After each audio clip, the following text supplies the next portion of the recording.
He's hilarious, he's a brummie, and he's got your back.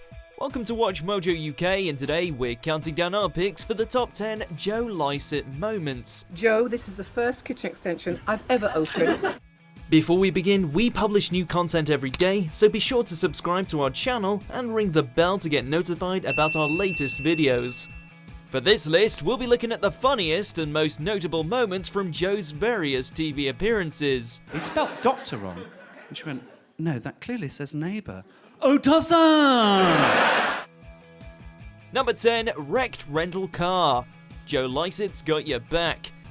If you ever come across a scammer, you definitely want Joe in your corner.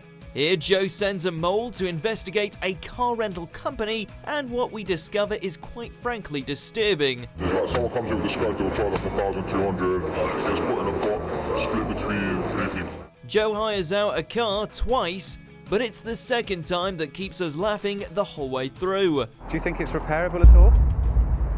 Might be a write-off. He returns a completely wrecked vehicle, yet the representative timidly says it might be a write-off. As more and more people come to have a look at it, it's hilarious to see Joe stay so calm as he chats nonsense about possible repairs. The alloys will probably need replacing, really. It's a brilliant dose of Lycett justice. Number 9. Have you seen this cat? Live at the Apollo. Playing Master of Ceremonies on Live at the Apollo, Joe rattles through this routine all while sporting an in no way obvious sling. But he saves his best material till last when he recounts an email chain between him and his office management. Missing from the area, answers to the name of Samantha Peterson. Any information to Peter at peterpeterson@gmail.com. Taking aim at assistant manager Carol, who writes to protest about a missing cat sign that Joe had placed on display, Lycett embarks on a tale as convoluted as it is hilarious. I am attempting to find her as I believe she has been stealing from me. The cat sign shows a fox. Carol seeks its removal whilst reminding Joe of his contractual obligations, and Joe simply refuses to play ball, rounding the story off with an especially rousing speech. I replaced the sign with the same picture of a fox, just with "wanted dead or alive" over it. Who's going to argue? Number 8, travels in Amsterdam. Travel Man. Joe Lycett and Richard Ayoade are the comedy duo we never knew we needed, and watching them holiday together is simply delightful. There are so many moments that crack us up, so where do we even begin? I thought that would be complimentary, but Slash would be furious. Checking out the hotel room, the disco lift, the over-the-edge swing, This is what a robot would do to torture you before he ate you. and their visit to Modeurs, a local cuisine restaurant, showcase some of Joe's funniest moments.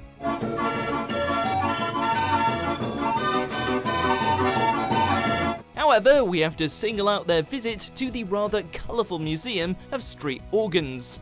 We've never seen someone so hyped by an organ, and Joe's even managed to crack Richard, who otherwise politely nods along. Number 7, Criminal Mastermind. QI. Joe's mission, should he choose to accept it, and he reluctantly does, is to make his way through some questionable lasers to steal a Rembrandt painting. So they're definitely lasers. As the Mission Impossible theme plays in the background, Joe climbs through the laser ribbons and gets to the painting without too much difficulty. Unfortunately, he falls at the final hurdle as a bunch of marbles fall out from behind the painting, waking up QI's crack security guard. Sorry, mate. Not to worry. You get back to bed. Joe gives an offhand apology and tells the security man to get back to bed before continuing to walk back to his seat as if nothing happened. Number 6, Drunk Dick Turpin. Drunk History. How to make the story of a world-famous highwayman actually hilarious? Have Joe Lycett tell it after one tipple too many. There is a gentleman named Richard Turpin. You may know him as Dick Turpin. Here we have Joe giving us the who, what, where, and why of the legendary Dick Turpin, capturing all aspects of the infamous tale, from the gun-toting holdups to the darkly comic ups and downs of his partnership with Tom King. And Dick was like, all right, and shot. Hit Tom. Tom was like, oh, Could you try again? And maybe not hit me this time? As Lycett slurs just a few of his words, it's got action, suspense, and a killer ending. With a couple of glasses of white wine, what more could you possibly want? Number 5. Boxing with Russell Howard. The Russell Howard Hour. After watching this, we're just not sure Joe's cut out for the boxing world. But what he lacks in physical skill, he certainly makes up for in enthusiasm. What stance should I do to be aggressive? Like, Whoa. wanker? Whoa, that's a bit strong words, isn't it? We love watching him get into the spirit of things with an interesting and unexpected take on trash talking. When their instructor gets them to practice in front of the mirror, Joe tries to be aggressive and somehow takes a wrong turn. Absolutely useless and pathetic, really. What about this? We doubt this boxer has ever engaged in a group hug until now either. Once they get into the ring, it's how hard versus the Duchess, but who will strike the first blow? Number 4. Fake affair story. Joe Lycett's got your back. On this occasion, Joe is presented with a totally believable story about a man who needs help transferring a large sum of money into the UK. Joe responds as Nick Knowles, with a young person's rail card as proof. The scammer doesn't seem deterred at all, so Joe turns it up a notch. I've been looking for my passport all day. My wife said it was in the kitchen cupboard, but there was nothing there but cling film. It is not the first time she has lied to me. Yusuf, as he calls himself, has now become caught in the middle of a lover's quarrel. But with his mind on his money and his money on his mind, he doesn't seem to notice. It gets pretty personal, and Joe, as Linda Bin, Nick's supposed wife, even outright tells him that he knows he's dealing with a conman. But you're clearly a con man. But I know the only crime you're guilty of is loving too much. And fraud. Surprisingly, Joe never hears back again. Number 3. Creepy Handshake. Taskmaster.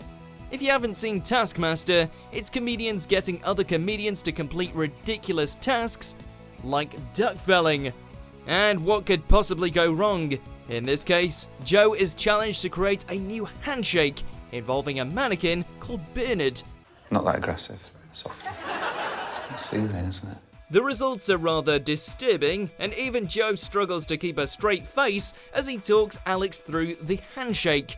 In fact, it doesn't seem like much of a handshake, and both seem at a loss for words when it comes to an end after a full 3 minutes.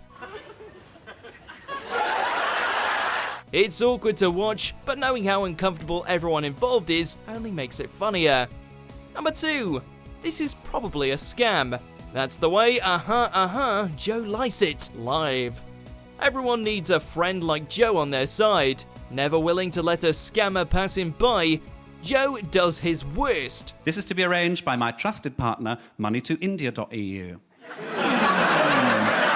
Nothing suspicious about that. The initial email raises so many alarm bells, but nothing that Joe can't handle. He provides a fake address, and unsurprisingly, the scammer avoids meeting him, no matter how enthusiastic he may be. I also put, Ich weiß, das ist ein Betrug, which is German for, I know this is a scam. In fact, she's insistent he pay the deposit and totally misses when he outright calls her a scammer. With every extra level of weirdness, we laugh even harder. I'm here all alone. And I realise I don't know what you look like, so I've just been shouting Gemma for an hour. And while Gemma seems undeterred by this difficult customer, we absolutely love when he turns the tables on her. In order to secure cancellation of FBI check, I need you to pay me deposit. Number 1. Parking tickets. 8 out of 10 cats does count down. Joe's a regular on this show, and whether he's flaunting his faux laddishness or talking us through some outrageous engraving ideas, he always brings his own kind of chaos. This time around though, Joe wants to contest a parking fine and writes to the council for the evidence. Attached is the evidence which we have, which are photographs of your car clearly parked in a taxi rank. What they provide is actually rather flimsy, but luckily for us, Joe's in his element. I was actually parked on the moon, as you can see clearly. He hilariously turns the tables by editing the image to prove he's parked on the moon, and uses the council's own logic to argue that he's in the Costa del Sol.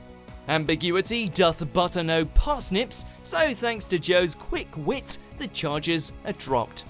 Do you agree with our picks? Check out this other recent clip from WatchMojo UK and be sure to subscribe and ring the bell to be notified about our latest videos.